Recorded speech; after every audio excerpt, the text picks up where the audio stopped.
배우신 성도들과 인사하겠습니다. 잘 오셨습니다. 성령 충만하시고 승리하십시오.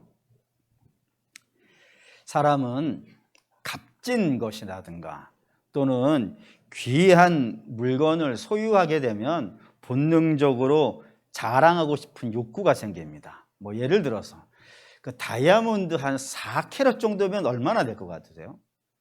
궁금해가지고 한번 좀 조사를 해봤더니 다이아몬드 4캐럿이 물론 깎는 방법과 투명도와 색깔에 따라서 가격이 좀 많이 다르던데 제가 본 건 4캐럿짜리가 1억이었어요.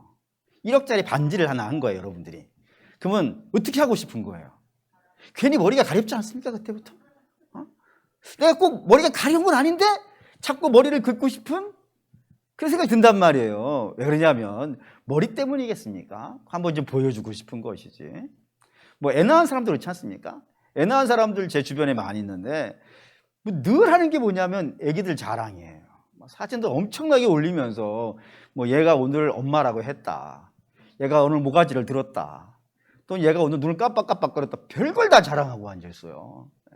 자랑하더라고요. 또 여행을 다닌 사람이라든가 또는 맛있는 음식을 먹은 사람들, 그런 사람들이 다 한결같이 나 오늘 이거 먹었다, 맛이 어떻다, 짰다, 매웠다 이런 거 하면서 자랑들을 한더라 이겁니다. 그러니까 사람은 귀한 거를 만날수록, 값비싼 거를 만날수록 이 자랑하고 싶은 욕구가 생기던데 이게 우리만 그런 것 같지가 않아요. 하나님도 성경에 보니까 종종 자랑을 하시는데 한번 하나님 자랑하는 거 볼까요? 욥기 1장 8절 찾아봤어요. 한번 읽어보겠습니다. 여호와께서 사단에게 이르시되 내가 내 종 욥을 주의하여 보았느냐? 그와 같이 온전하고 정직하여 하나님을 경외하며 악에서 떠난 자는 세상에 없느니라. 하나님이 사단 앞에서 욥을 자랑하는 겁니다. 이 사람만큼 정직한 사람 내가 못 봤다. 이 사람만큼 온전한 사람 못 봤다. 또 이 사람만큼 하나님을 경외하는 사람, 악에서 떠난 사람을 내 일찍이 본 적이 없다라고 하시면서 욥을 자랑하는 것, 우리 주님이 하나님이 하신 일입니다. 근데 성부 하나님만 그러신 것이 아니라 예수님에게는 또 이런 말씀이 있어요. 마태복음 5장 15절입니다. 읽어볼게요. 사람이 등불을 켜서 말 아래 두지 아니하고 등경 위에 두나니 이러므로 집 안에 모든 사람에게 비치느니라 라고 했습니다. 이 말씀을 왜 하셨냐면은 등불을 켜는 것, 지금이야 스위치 하나만 키면은 전기불 다 들어오는 것이지만 이게 2000년 전이라고요. 그러니 이 불 킨다는 것이 이렇게 보통 문제가 아닙니다. 기름값이나 이런 만만치 않죠. 심지라든가 또 불을 붙인다든가 하나하나가 다 쉽지 않은 거예요. 그러니까 어렵게 불을 붙이고 불을 유지한다 이겁니다. 근데 이렇게 어렵게 붙여가지고 어디에 두진 않는다고요? 등경 아래 두지 않는다 이거예요. 왜요? 등경 아래 두면 어떻게 되니까요? 빛이 안 비춰진다 이거예요. 어둠에 빛을 비치려고 등불을 이렇게 비싸고 애써가지고 켜는 건데 그걸 등경 아래 둬가지고 안 비치게 하는 사람이 어디 있겠냐라고 하시는 말씀인데 이 말씀을 왜 하시냐면 이 빛이 뭐기 때문에요. 너희가 빛이라 이거예요. 그 말씀 뒤에 나오는 거거든요. 근데 아시다시피 저와 여러분들은 원래부터 빛은 아니죠. 우리 원래는 어둠이었는데 이 어둠인 사람들이 어떻게 빛이 됐나요? 하나님이 구원해 주신 거예요. 근데 하나님은 이 구원하시는 것이 말처럼 간단한 게 아니라 이겁니다. 우리 주님이 우리를 구원하셨습니다. 우리 주님이 우리를 위해 십자가 지셨습니다. 참 말은 쉬운데 하나님 입장에서 본다 그러면은 아들을 죽여야 되는 일이거든요. 그것도 처참하게 피조물의 손에 의해서 나무에 달리는 일을 하나님이 하셔야 죄에서 구원을 받게 되어주고 그래야 빛이 되어진다 이거예요.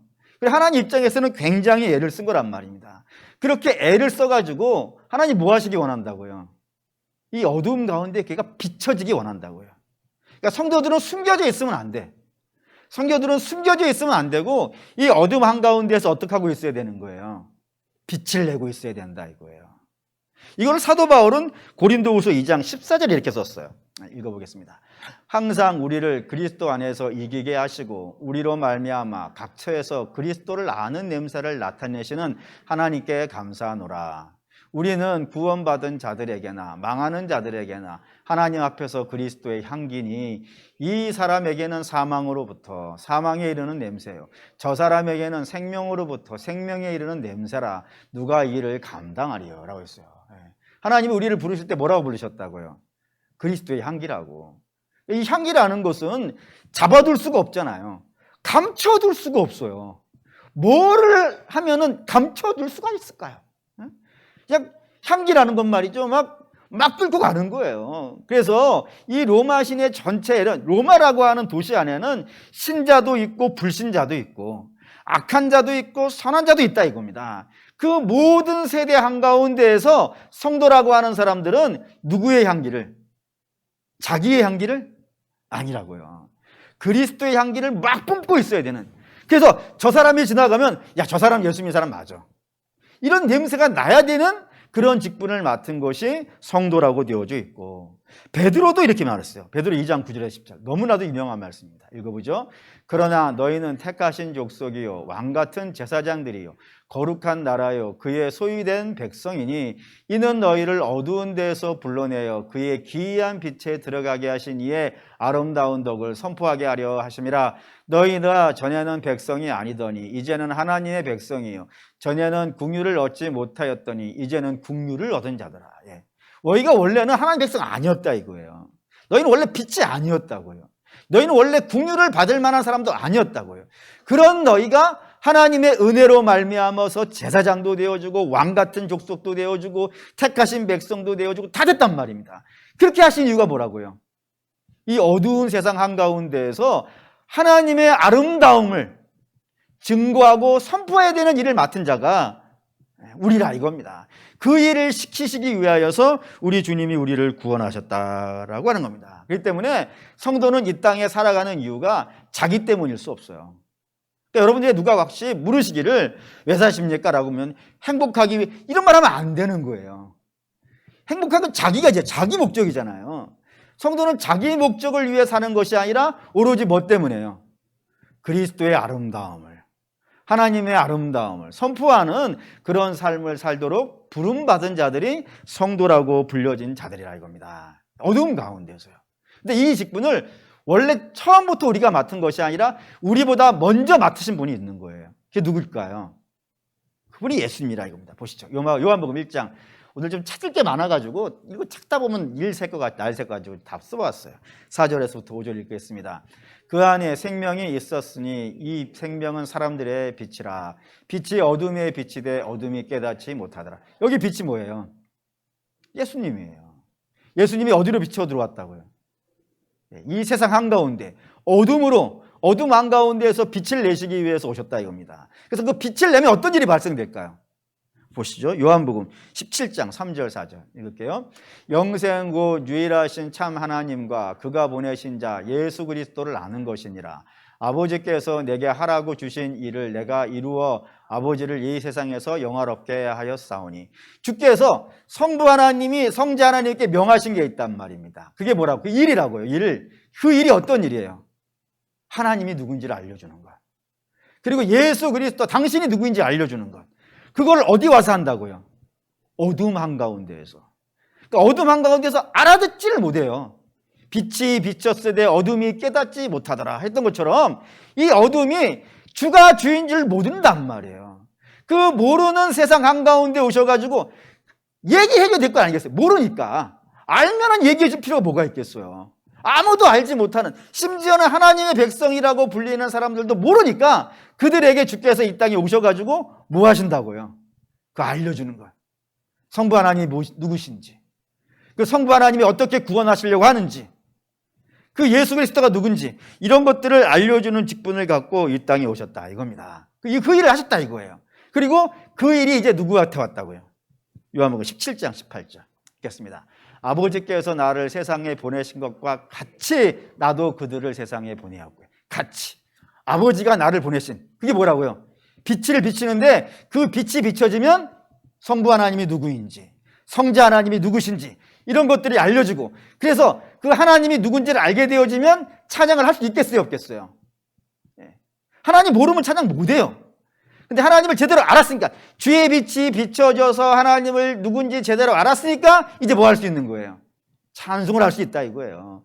그 역할을 우리 주님이 받아가지고 이 땅에 오셨듯이 그 명령을 이제 주께서 누구에게 준다고요? 같이 너희에게도 준다 이거예요.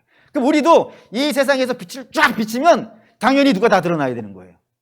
성부 하나님이, 성자 예수님이, 그분들이 드러나야 되고, 그분들이 드러남으로 인하여서 이 열방이 다 하나님을 찬송하게 하는 일, 그 일을 맡아서 우리도 이 땅에 왔다 이겁니다. 그 말씀이 이제 2장, 빌립보 2장 15절이에요. 읽어볼게요. 이는 너희가 흠이 없고 순전하여 어그러지고 거스른 세대 가운데에서 하나님의 흠 없는 자녀로 세상에서 그들 가운데 빛들로 나타내며, 똑같죠? 주께서 세상에, 요한복음 1장 5절에는 빛, 세상에 들어온 빛 이렇게 되어져 있고, 요한복음 빌립보서 2장 15절은요 빛들, 그러니까 앞에 요한복음 1장 5절의 빛은 누구겠어요? 예수님. 여기 빌립보 2장 15절의 빛은, 빛들은요 우리. 똑같이 어두움 한가운데에서 빛을 비춰서 성부 하나님이 누군지, 성자 하나님이 누군지, 그분들이 어떻게 구원의 역사를 이루어냈는지, 이런 것들을 나타내야 되는 직분을 우리가 맡았다 이겁니다. 그렇기 때문에 우리는 여기에 관심이 있어야 돼요. 이게 우리가 어두움 가운데에서 빛들로 나타내서 나타내야 될 진리가 있다 이거예요. 그 진리를 내가 어떻게 나타낼 것인가? 어떻게 나타낼까요?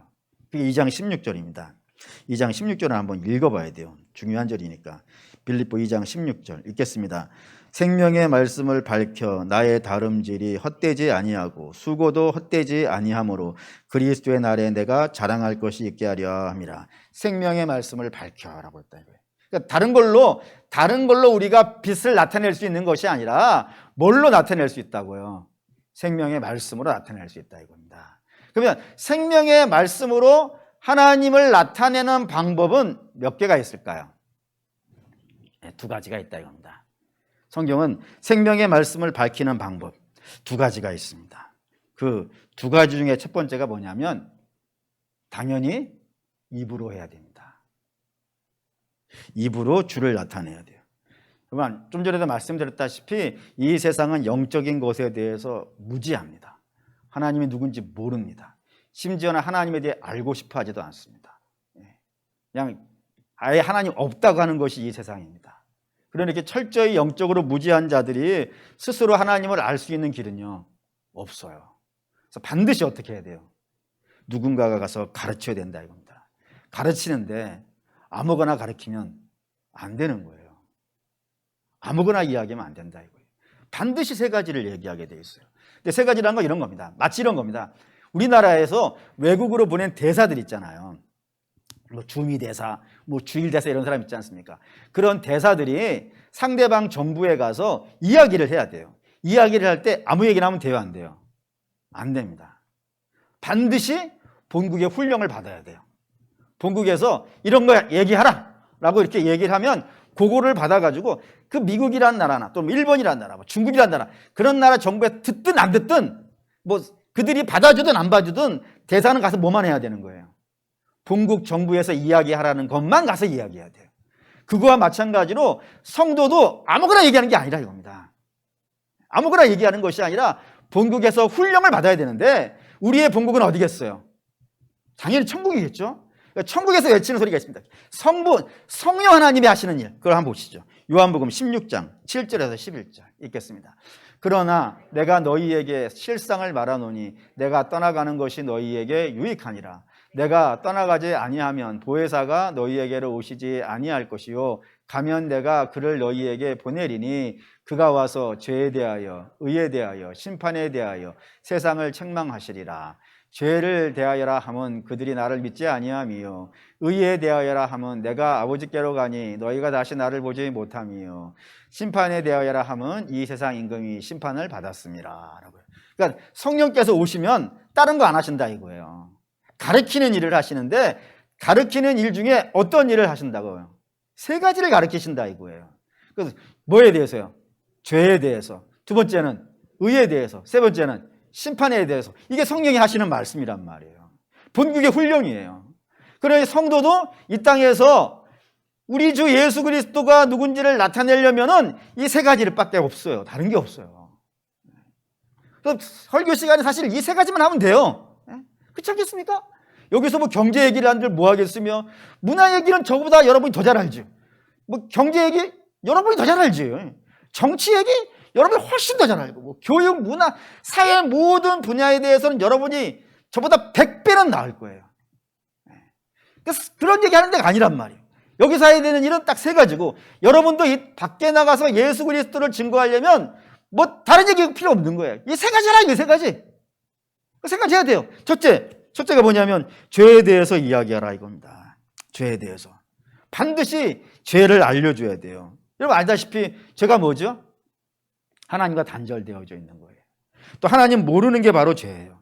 자꾸 세상은 뭐 범법 행위를 행한 것을 죄라 그러는데, 성경이 말하는 죄는 범법 행위 그 너머에 있는 그런 범법 행위를 하게 하는 죄가 있단 말이에요. 본질적인 죄가. 그게 뭐라고요? 하나님과의 단절이고 하나님을 모르는 거라 이겁니다. 여기에서 다 나온단 말이에요. 한번 보시죠. 로마서 1장 19절에서 23절 읽을게요. 이는 하나님을 알만한 것을 그들 속에 보임이라. 하나님께서 이를 그들에게 보이셨느니라. 창세로부터 그의 보이지 아니한 것들 곧 그의 영원하신 능력과 신성이 그가 만드신 만물에 분명히 보여 알려졌나니 그러므로 그들이 핑계하지 못할지니라. 하나님을 알되 하나님을 영화롭게도 아니하며 감사하지도 아니하고 오히려 그 생각이 허망하여지며 미련한 마음에 어두워졌나니 스스로 지혜 있다 하나 어리석게 되어 썩어지지 아니하는 하나님의 영광을 썩어질 사람과 새와 짐승과 기어다니는 동물 모양의 우상으로 바꾸었느니라. 이게 첫 사람들의 모습이라 이겁니다. 그러니까 하나님과 단절되어져 있는 사람들의 모습인데, 하나님이 이 모든 만물을 보면 이 창조주가 있다는 사실을요 알 수밖에 없게 만들어 놓으셨단 말이에요. 그래서 그걸 보면서 야, 이게 보통 일이 아니구나라는 걸 다 안단 말입니다. 그런데도 불구하고 그걸 만드신 분이 하나님이라는 사실은요 모른다 이거예요. 몰라서 뭘로 다 바꿔놨다고요? 짐승과 사람과 이런 것들로 다 바꿔놓고 그게 마치 신인 양 행사하고 있는, 하나님 몰라서 그래요. 하나님과 단절되어져 있는 인생이기 때문에 이렇게 하나님과 완전히 분리되어져 있다고요. 분리되어져 있는 인생이기 때문에 당연히 24절 이하에 뭐 집에서 찾아보시고요. 모든 죄가 거기서 다 나오는 거예요. 모든 죽을 문제들이 사람들을 가슴 아프게 하고 속상하게 하고 고통스럽게 하는 모든 문제들이 24절 이하에 등장하는데, 그 모든 문제들이 나오게 된 원인이 어디 있다고요? 하나님과의 단절에서 나온다 이겁니다. 그 중에 하나만 보시죠. 로마서 1장 29절에 읽겠습니다. 곧 모든 불의, 추악, 탐욕, 악의가 가득한 자요, 시기, 살인, 분쟁, 사기, 악독이 가득한 자요, 수군수군하는 자요. 이게 다 죄예요. 근데 이거를 일으키게 하고 있는 죄가 있다 이거예요. 그게 뭐라고요? 하나님과의 단절이라고요. 그 하나님과의 단절 중에 하나가 뭐냐면 살인이다 이겁니다. 살인은 사람이 이 땅에서는 절대로 해서는 안 되는 가장 악한 죄 중에 하나님의 틀림이 없어요. 그래서 이 악한 죄를 짓지 않기 위해서 사람들이 나름대로의 방패막이들을 만들었어요. 이렇게 하면 사람이 살인을 안 하겠지 해가지고 만들어낸 방패들이 뭐냐면은 종교가 있고 윤리와 도덕이 있고 그리고 법이 있다 이겁니다. 심지어는 그 법도 아주 그냥 엄청나게 형량이 어마어마하죠. 뭐 미국 같은 나라는 뭐 400년, 500년 가석방 없는, 뭐 제가 최근까지 본 건 가석방 없이 700년 이렇게 나오던데 어마어마한 형을 쌓아준단 말이에요. 그렇게 형을 많이 쌓아놓으면 뭐는 안 할 거라고, 살인 안 할 거라고. 근데 실제로 그러냐 이거예요. 아니죠. 만약에 종교가 막을 수 있다면, 또 윤리와 도덕이 막을 수 있고 법이 막을 수 있다면 이 세상은 지금 되게 좋아졌을 거예요. 거의 천국쯤 됐을 거예요. 근데 아니죠. 아닌 이유는 뭐겠어요? 살인을 금하기 위해서는 살인을 막는 것으로는 안 되기 때문에 그래요. 왜죠? 그거를 일어나게 하는 본질이 남아있는 이상, 그것을 행하게 하는 그 본질이 있는 이상은 그 껍데기를 아무리 수정하고 바꾸고 억압한다 하더라도 그 속에서요 냄새가 계속해서 나온다 이거예요. 그 때문에 이 악한 걸 막으려면 뭐를 고쳐야 되는 거예요? 그 죄의 본질을 고쳐내야 되는 거예요. 근데 문제는 죄의 본질을 사람이 고쳐낼 수가 없더라는 겁니다. 왜요? 그 죄의 본질을 고치려면 하나님 앞에 서야 돼요. 하나님 앞에 서서 하나님과 상대해야 돼요. 근데 어떤 사람도 하나님 앞에 설 수가 없다 이거예요. 다 죄인이기 때문에 하나님 앞에 나갈 수가 없다고요. 사람은 이 죄의 문제를 절대로 해결하지 못하고 그저 자기 죄 짓고 자기 죄 짊어지고 죽을 수밖에 없는 자다. 이 사실을, 죄의 문제를 절대로, 사람의 악한 것은 죄에서 나온 것이고 그 죄는 사람이 해결할 수 없다라고 분명히 이야기를 해줘야 되는 것이 죄에 대하여라 이겁니다. 그러면 방법은 뭐겠어요? 사람이 안 되니까 새로운 의가 나타나야겠죠. 그 두 번째 의를 보시죠. 로마서 3장 21절 24절 읽겠습니다. 이제는 율법 위에 하나님의 한 의가 나타났으니 율법과 선지자들에게 증거를 받은 것이라. 곧 예수 그리스도를 믿음으로 말미암아 모든 믿는 자에게 미치는 하나님의 의인이 차별이 없느니라. 모든 사람이 죄를 범하였음에 하나님의 영광에 이르지 못하더니. 모든 사람은 그리스도 예수 안에 있는 속량으로 말미암아 하나님의 은혜로 값없이 의롭다 하심을 얻은 자가 되었느니라. 사람으로는 그가 어떠한 방법을 동원한다 하더라도 하나님께 도달할 수 없다 이거예요. 그게 율법의 의예요.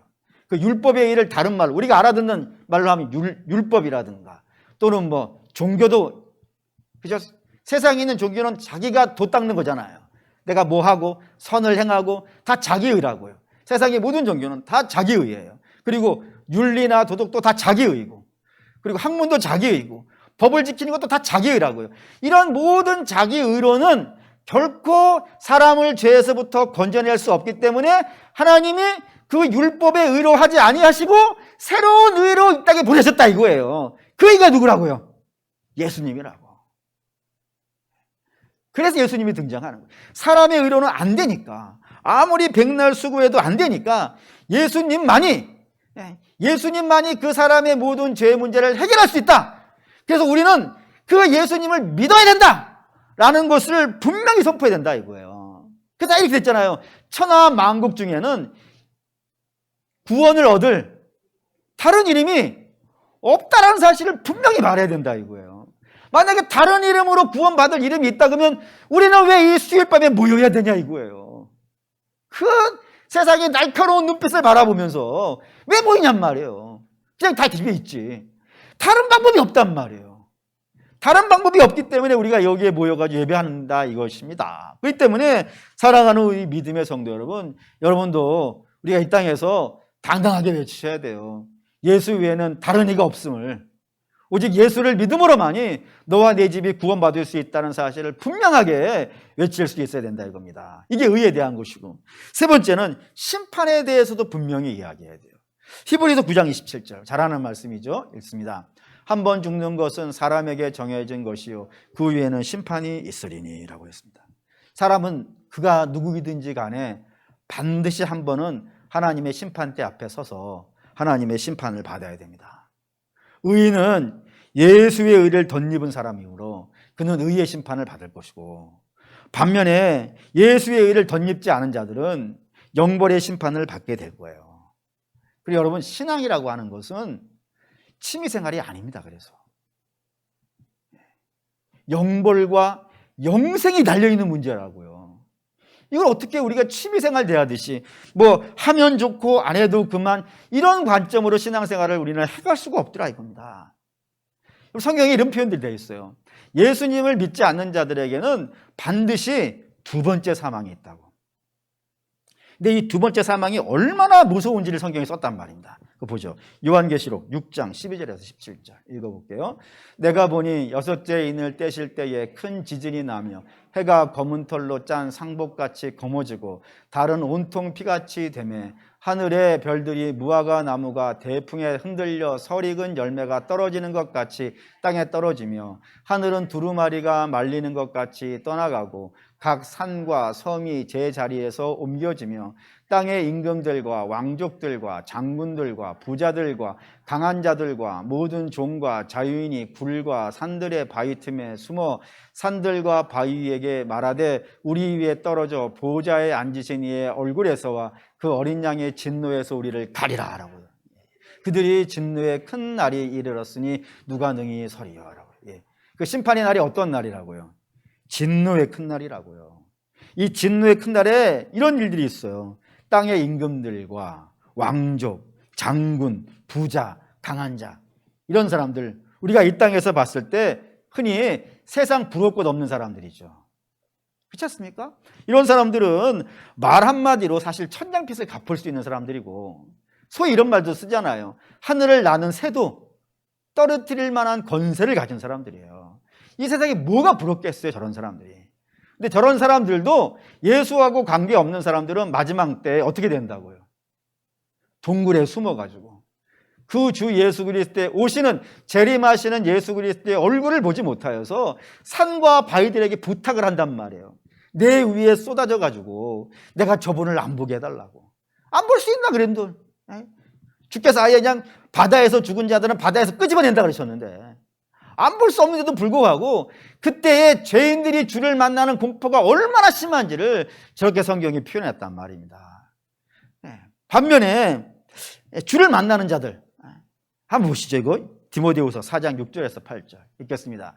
전제와 같이 내가 벌써 부어지고 나의 떠날 시각이 가까웠도다.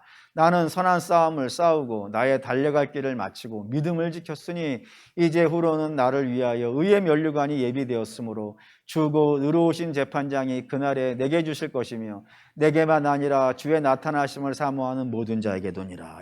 사도 바울이 죽을 때입니다. 죽을 때 유언으로 남긴 것이 이제 나한테는 두 번째 사망이 있는 것이 아니고요. 뭐가 있다고요? 면류관이 있다고. 이 면류관 받으러 간다고. 여러분, 주를 만나는 주님의 자녀된 자, 예수를 믿는 자와 예수를 안 믿는 자의 운명의 끝이 너무나도 극단적으로 달라져 있는 거 보지 않습니까? 주를 믿는 자들은 죽는 것이 하나님 만나러 가는 것이고, 하나님 만나면 그 하나님이 내게 의의 면류관 씌워줄 거라고 하는 기대감을 갖고 하나님 심판대 앞에 선다고요. 반면에 주를 모르는 자들은 그 심판대 앞에 서는 것이 무서워서 하늘에 산들 보고 바위들 보고 자기 얼굴에 쏟아져 자려고 하는 그런 문제라 이겁니다. 그러니까 신앙이라는 건 취미생활이 아니라 생사가 달려있는 문제라 이거예요. 그러니 뭐 신앙생활 뭐 보통 문제겠습니까? 그렇기 때문에 신앙은 말이죠, 굉장히 우리에게 중요한 겁니다. 그러니까 예수를 믿느냐 예수를 안 믿냐는 것은 정말로 중요한 일이에요. 그리고 이렇게 중요한 일인데 다른 방법으로는 예수를 알 수 있는 길이 없다 이겁니다. 반드시 어떤 방법으로만요? 말로 전해줘야 되는 거예요. 그래서 믿음은 어디서 난다고요? 들으면서 난다고 하는 이유가 거기 있는 거예요. 아무거나 들으면 안 되는 거예요.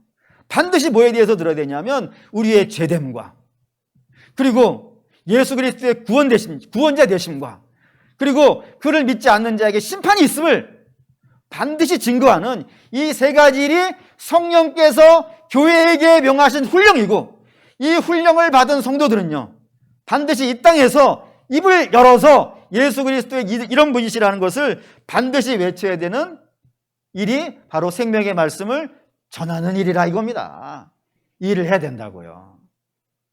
이게 이제 첫 번째고, 두 번째, 생명의 말씀을 전하는 두 번째 방법은 삶으로 알려줘야 되는 게 있어요. 무슨 말이냐면은 내가 믿어요. 이 세 가지를. 나의 죄됨과 예수 그리스도의 구원자 되심과 하나님이 이 땅에 선악간에 심판하신다는 이 세 가지를 믿으면 반드시 삶의 흔적이 나옵니다. 안 나올 수가 없어요. 이걸 믿으니까 나와요. 어떻게 등장하냐면 이렇게 등장합니다. 내가 죄인됨을 아는 자들, 내가 내 스스로는 내가 모든 걸 해낼 수 없는 나의 죄인됨을 아는 자들은 반드시 어떤 모습으로 이 땅에 등장하냐면 겸손한 자가 돼요. 겸손할 수밖에 없어요. 그럴 수밖에 없죠. 예를 들어 봅시다. 에베소서 2장 8절에서 9절 읽겠습니다. 너희는 그 은혜를 인하여 믿음으로 말미암아 구원을 받았으니 이것은 너희에게서 난 것이 아니요 하나님의 선물이라. 행위에서 난 것이 아니니 이는 누구든지 자랑하지 못하게 함이니라.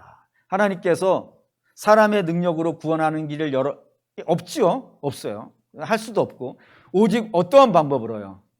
믿음의 방법으로, 은혜의 방법으로 구원하시기로 하신 것은 사람으로 하여금 뭐 하지 못하게 하려고요? 이 자랑이라는 건 뭐예요? 자기를 높이는 거예요.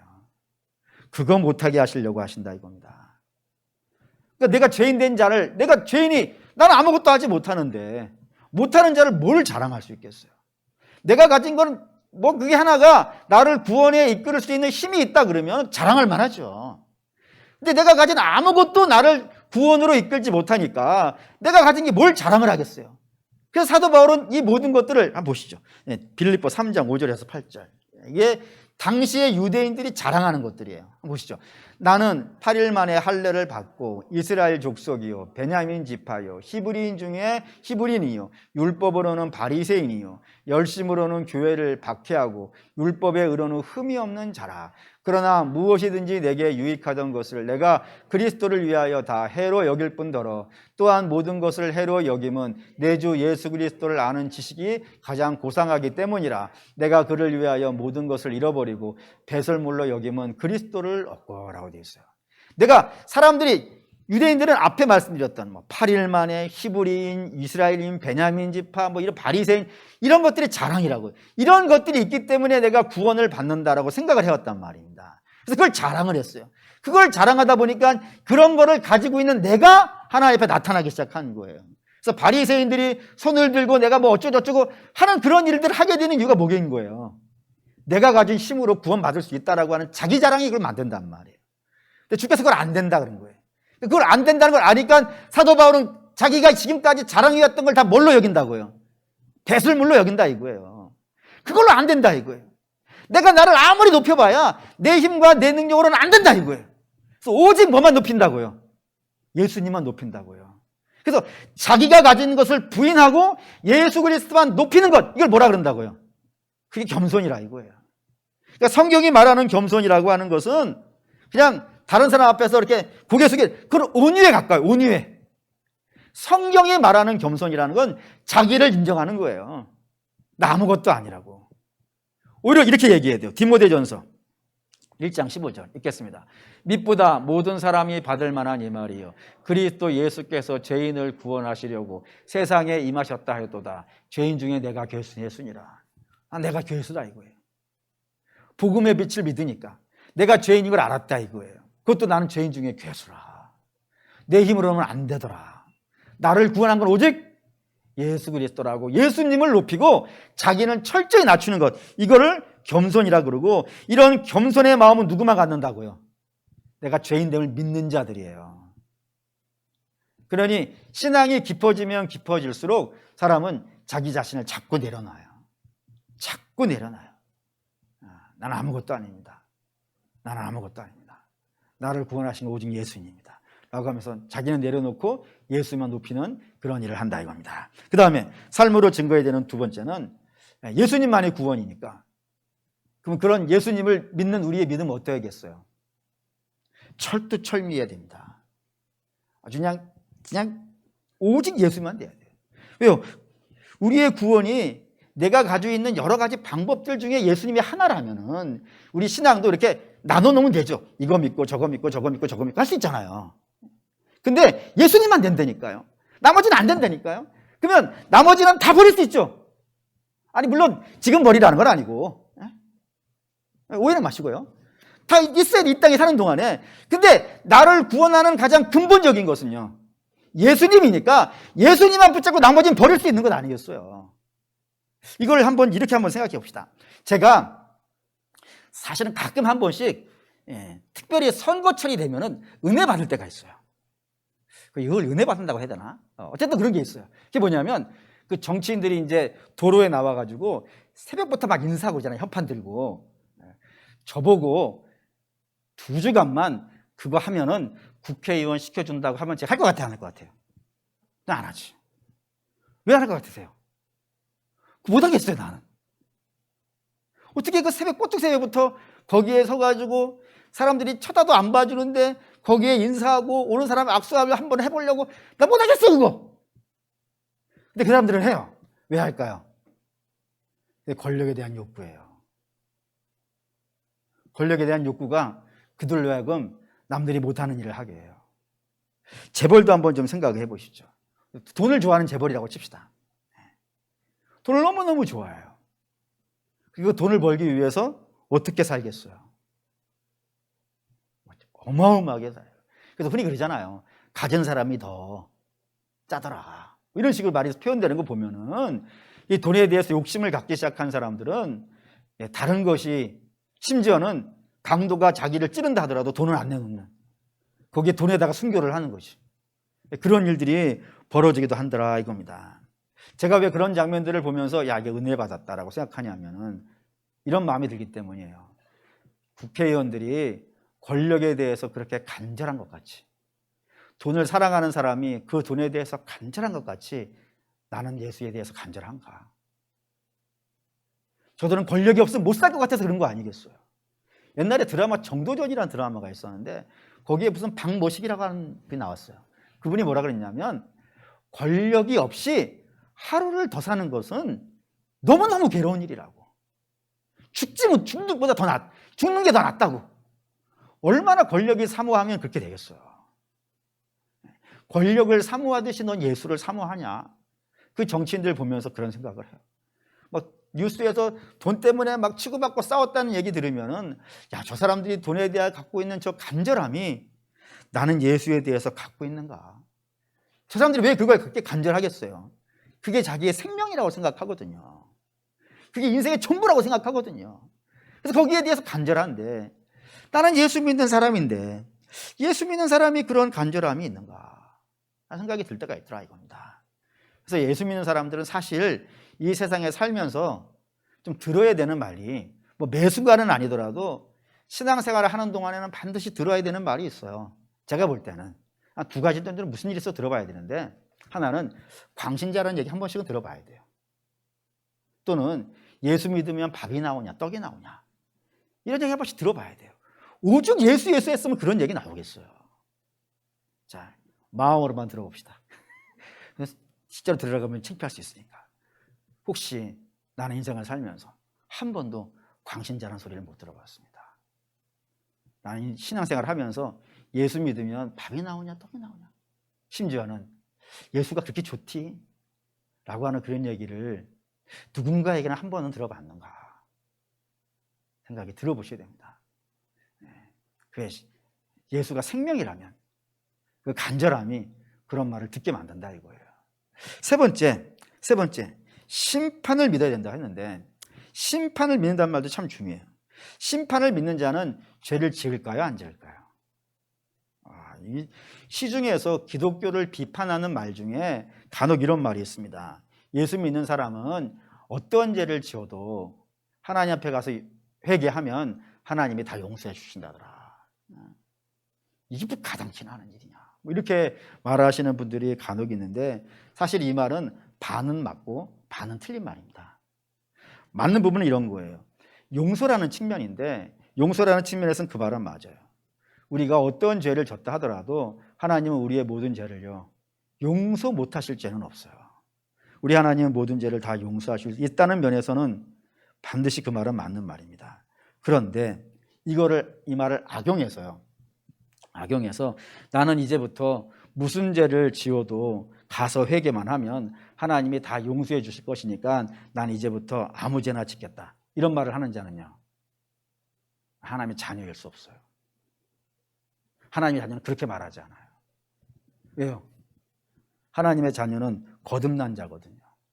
어디서부터 어디로요? 옛사람에서 새사람으로. 그러니까 옛사람일 때는 그랬을 거예요. 옛사람일 때는 죄 짓는 게 겁나지 않고, 옛사람일 때는 죄에 대해서 담대하고, 예수 안 믿을 때는 죄에 대해서 용감했을 거예요. 하지만 이제 새사람이 됐다니까요. 옛사람은 벗어버렸다니까요. 그런 사람이 어떻게 죄에 대해서 담력을 가질 수 있겠어요? 제가 무섭지, 제가 두려운 거예요. 안 지으려고 해요. 작은 죄라도 짓게 되어지면요 너무너무 괴로워하는 거예요. 잎새에 있는 바람에도 나는 괴로웠다. 신자의 괴로움이에요. 그런 괴로움이 있어요. 죄에 대해서. 죄에 대해서만큼은 거의 뭐 결벽증 환자처럼 너무너무 괴로운 거예요. 사람은 연약해요. 구원을 받은 자에겐 틀림이 없지만 아직 연약한 부분들이 있어서 간혹 죄에 빠지기는 해요. 근데 그것을 당연하다고 생각하는 사람은요 가서 그냥 한 번만 용서를 구하면 하나님 용서해 주시고 이런 마음을 가질 수는요 없어요. 그건 사랑에 대한 배신이에요. 여러분의 자녀가 그렇게 한다면 마음이 어떠시겠어요? 저게 진짜 내 자녀 맞나? 옆집 아이는 그러지. 옆집 아이는 그냥 대충 용서 받으면 되겠지라고 그런 생각하지만 내 자녀는 아니죠.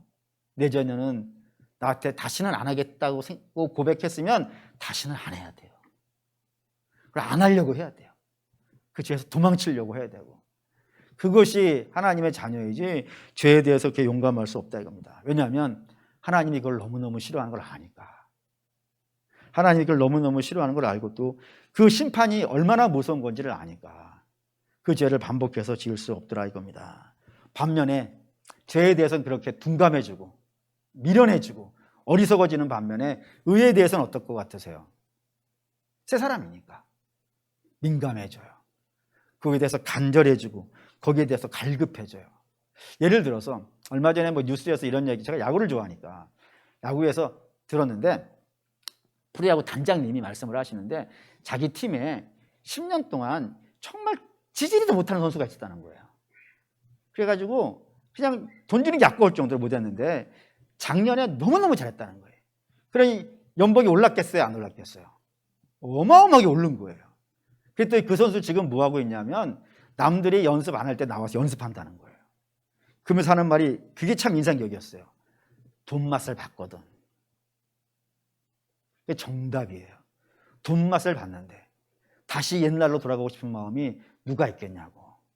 그거와 마찬가지로 하나님의 자녀는 무슨 맛을 본 거예요? 하나님 맛을 본 거예요. 하나님이 믿음으로 살려는 자들을 얼마나 기뻐하시는지 그 맛을 알았거든요. 나를 사랑하는 분이 얼마나 나의 모습을 기뻐하는지 그 맛을 봤거든요. 그 맛을 봤는데 어떻게 다시 옛날로 돌아가겠어요? 그래서 맨날 노래도 이런 거 불러요. 나 주님의 기쁨 되기 원하네. 다른 노래는 모르고 나 주님의 기쁨 되기 원하네. 설교를 마지막 정리하면서 가만히 눈을 감고 있었더니 옛날에 봤던, 제가 그때 믿음이 없었을 때인데 믿음이 없었을 때 거의 성경쯤으로 읽었던 책이 하나가 있어요. 그게 뭐냐면은 뭐 여러분 혹시라도 제가 이런 얘기 했다고 지금도 그런다고 생각하지는 말아주시고, 뭐가 그렇게 성경처럼 좋아했냐면 그 이연세라고 하는 만화가가 그린 공포의 외인구단이라고 그런 만화가 있었어요. 그걸 저희도 중학교 때 거의 성경처럼 읽고 다녔는데 거기에 맨 처음에 이런 이야기가 시작이 돼요. 그게 이제 맨 처음에도 나오고 맨 마지막에 나온다는 문장인데, 오회성이라고 하는 너무너무 가난한 아이가 시골에 살고 있었는데 그 마을에 엄지라고 하는 아주 이쁜 아가씨, 꼬마 소녀가 이사를 온 거예요. 이사를 와서 같이 이제 사는데 이 가난한 오회성이 맨날 공부도 안 하고 그러고 있으니까 성격이 어떻겠어요? 쥐뿔도 안 나왔지. 근데 친하게 지내니까 엄지가 혜성이한테 이렇게 얘기했어요. 난 네가 공부를 잘했으면 좋겠어 라고 얘기했더니 그 다음부터 이 혜성이 어떻게 했겠습니까? 죽으라고 공부한 거예요. 그리고 다음번 시험지를 갖고 왔는데 그 시험지에 점수가 나온 거예요. 점수가 몇 점이었을 것 같으세요? 100점. 엄지 놀랐어. 너 어떻게 이렇게 많이 올 수 있었느냐? 라고 했더니 그 꼬마 오혜성이 뭐라 그랬냐면 난 내가 좋아하는 일이라면 뭐든지 할 수 있어요. 그 마지막 그 문장이 그 만화의 마지막에도 나와요. 그 엄지를 위해서 자기가 야구 공연 맞고 눈을 멀어요. 그때도 똑같은 말을 해요. 난 내가 좋아하는 일이라면 뭐든지 할 수 있어요. 그걸 보면서 이게 나중에 그게 성경라고 생각할 수도 있다고 생각하는 이유가 뭐냐면, 아니 이 땅에 있는 사람들도 사랑하는 사람을 위해서라면 뭐든지 한다니까요.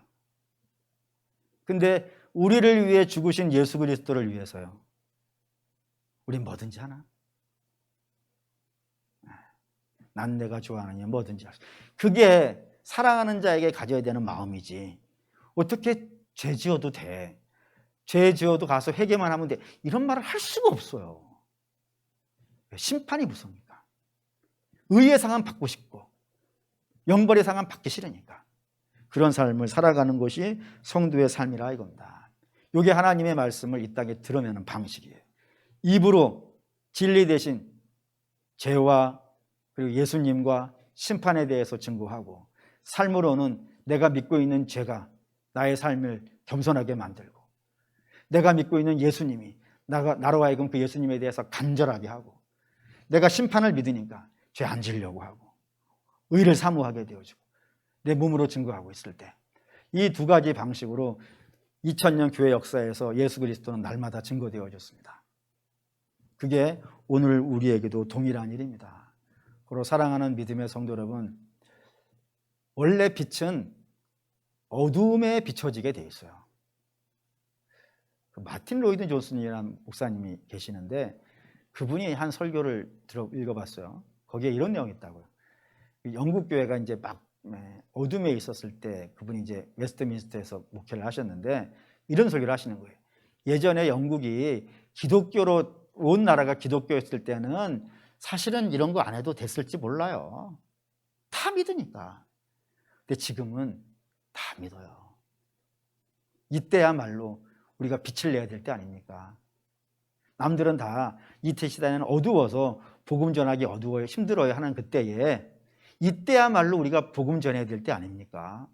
라고 하신 그 말씀이 오랫동안 기억에 남습니다. 여러분, 예전에 십자가만 꽂으면 교회 된다고 하는 그때는 다른 사람이 해도 됐을지 모르겠어요. 그냥 꽂으면 되니까. 근데 지금은 이 두 가지 방식 외에는 십자가 꽂은 걸로는 안 돼요. 예수님의 이름을 전해야 돼요. 그리고 예수 믿는 사람으로 우리가 살아야 돼요. 이 두 가지가 오늘 이 시대에, 어둠의 시대에 우리가 빛을 비추는 방식입니다.